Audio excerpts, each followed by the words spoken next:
All right, let's unpack this. Today, we're doing a deep dive into something, well, it's fundamental to your medical journey: diabetes mellitus. We've gathered some really insightful sources, expert lectures, global stats, the works.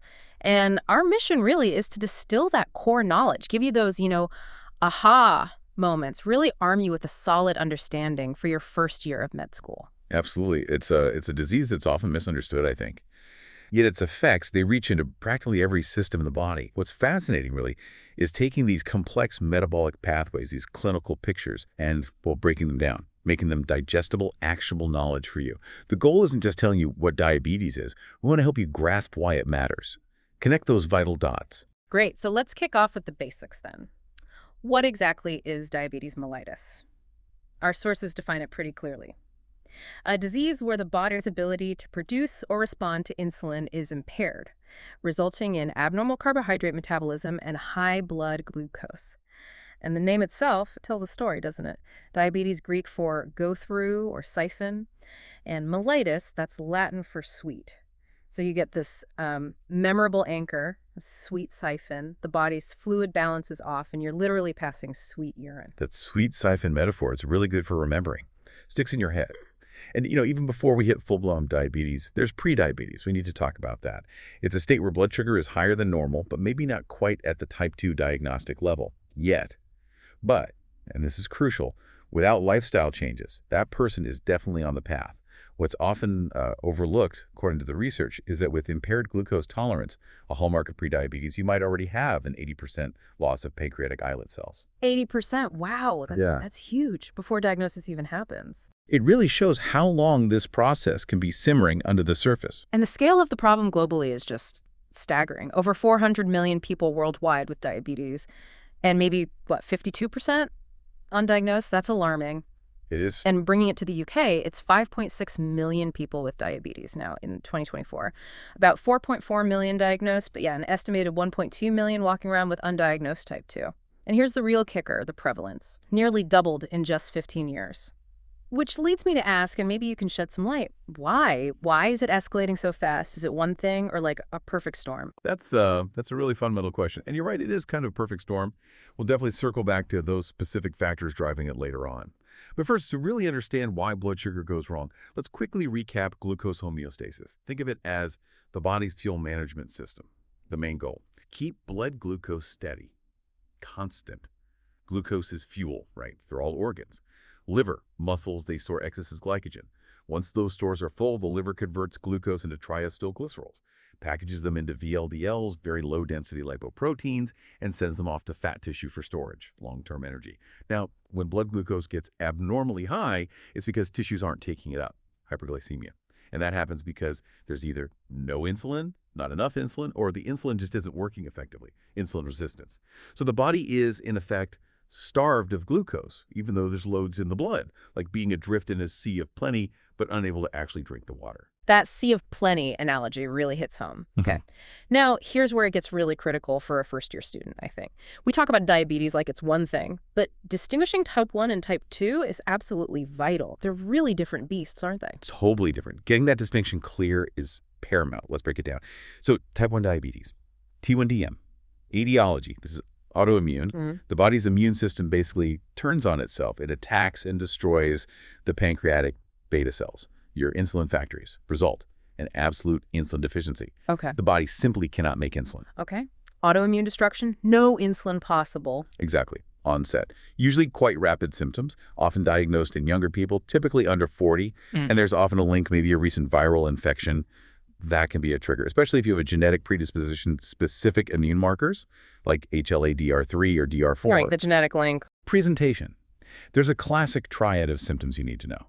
Polyuria, that's peeing a lot because the glucose spills into the urine and pulls water with it. Osmotic diuresis, polydipsia, extreme thirst because you're losing so much fluid, and significant weight loss. The body's breaking down fat and muscle for energy because it can't use glucose. Catabolism. Polyuria, polydipsia, weight loss. The triad. Got it. Clinical course. If you don't treat it, type 1 is fatal quickly. It absolutely requires lifelong insulin therapy. No way around it. Pathology. By the time someone's diagnosed, typically over 85% of those beta cells are already gone. 85% loss at diagnosis. Wow. Okay, so that's type 1. How does type 2 differ? Okay. Type 2 diabetes, T2DM, very different picture. Etiology, it's complex. A mix of genetics and, importantly, environmental factors. We're talking diet, obesity, lack of physical activity, that sort of thing. The core issue here is insulin resistance. The body cells don't respond properly to insulin. It's like the key insulin doesn't fit the lock, the receptor anymore, or the lock is jammed. Initially, this leads to a relative insulin deficiency. There's not enough insulin to overcome the resistance and control the blood sugar. Over time, the pancreas works overtime trying to compensate, and the beta cells can eventually get exhausted and fail. So resistance first, then the pancreas struggles. Exactly. Onset, much more insidious, gradual, often goes undiagnosed for years. Typically affects older adults, often those who are overweight or obese. But crucially, not always. You can see it in leaner individuals too. Presentation. Some might have the classic triad, but often it's more diverse, maybe vaguer symptoms. Things like chronic fatigue, just no energy, recurrent infections, thrush is common, foot infections too, wounds that heal slowly, maybe blurred vision. More subtle onset then. Yeah, much more subtle. Clinical course. Yeah. Initially, patients might not need insulin. Management starts with lifestyle changes, diet, exercise, and usually oral medications are added. But it's often progressive, and many eventually do need insulin therapy down the line. Pathology. At diagnosis, maybe about half the beta cells are left, but a huge proportion, like 80%, are already dysfunctional, not working properly. That's a really clear breakdown. Super helpful. And that brings us back to my earlier question then. That rapid escalation in diabetes, especially type 2, you said it was a perfect storm. Yes, and the sources point to a confluence of factors, largely driven by how our societies have changed.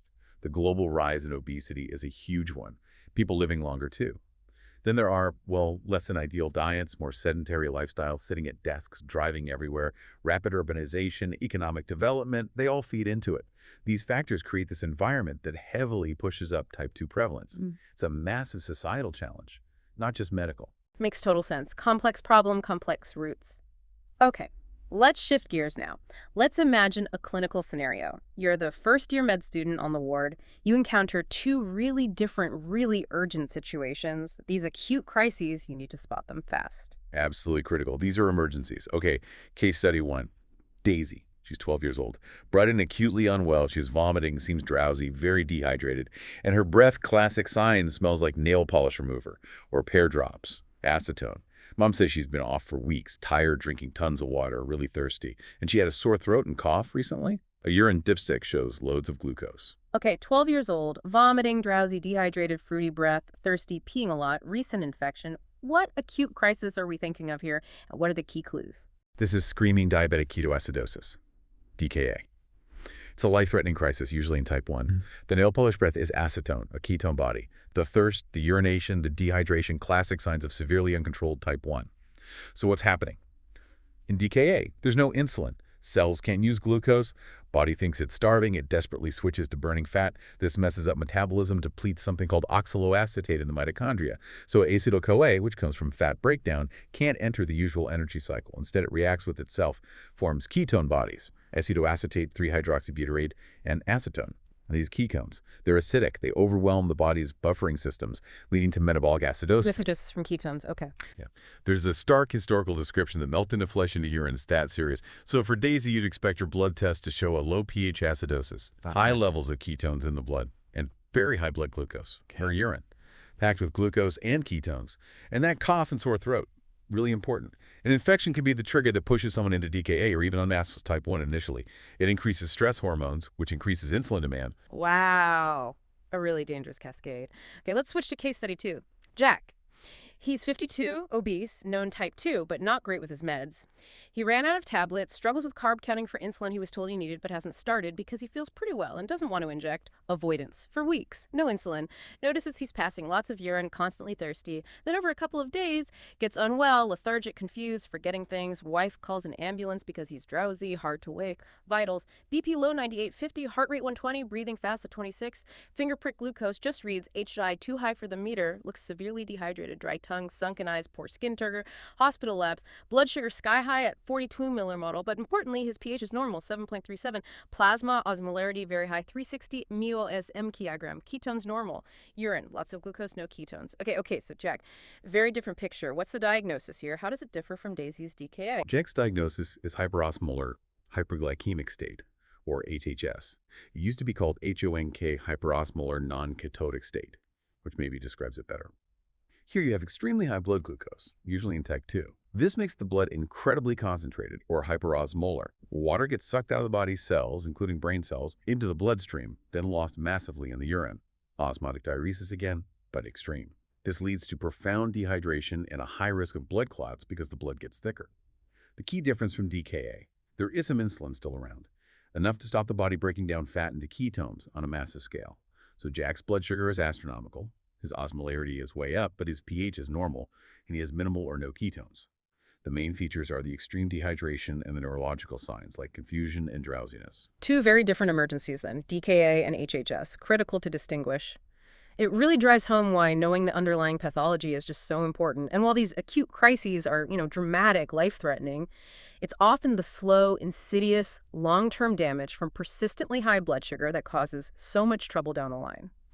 This is the sticky truth, as our sources put it. Exactly, the long game. And there are two main villains here at the molecular level. One is glycation of proteins.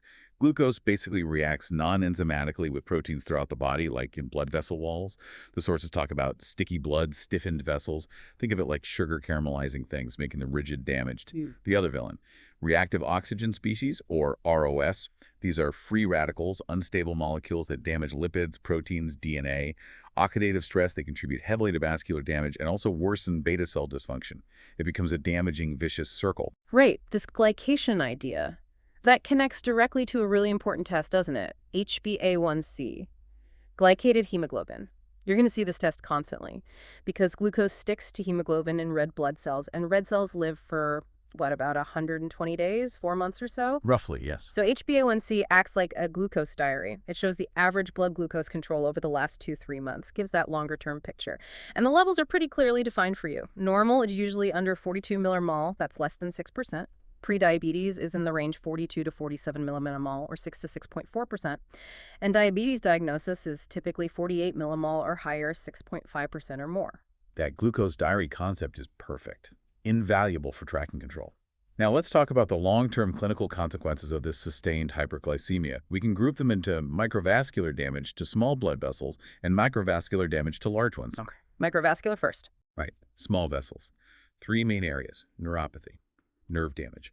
Can be peripheral numbness, tingling, pain in feet and hands.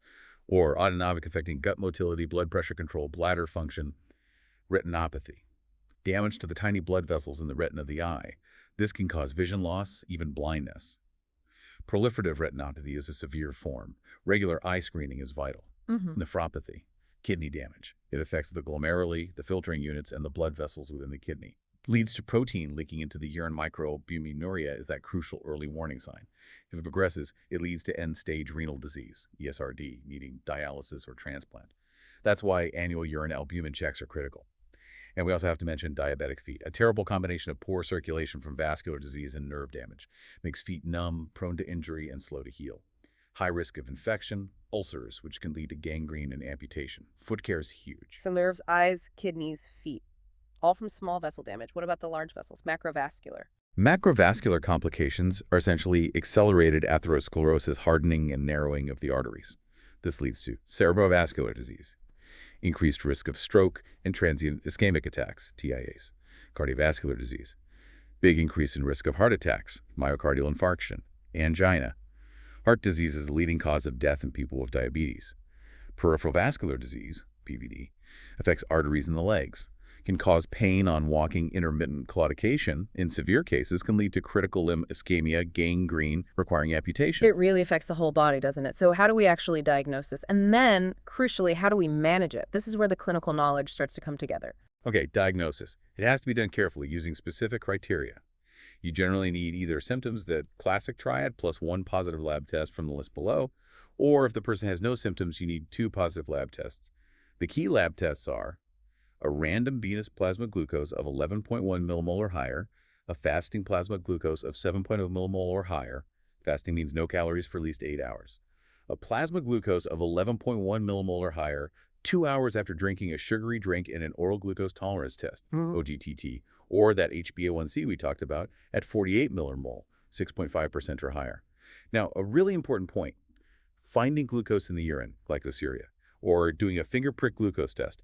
Those are useful for screening, suggesting someone might have diabetes, but they are not definitive for diagnosis. You need formal venous plasma glucose tests from an accredited lab. Got it. Screening hints at it. Lab tests confirm it. Vital distinction. Okay. Diagnosed. What next? Management. Management starts with foundations that apply to all types of diabetes, appropriate diet, and regular physical activity. These are absolutely fundamental, non-negotiable cornerstones of care. Lifestyle first. Always. Always.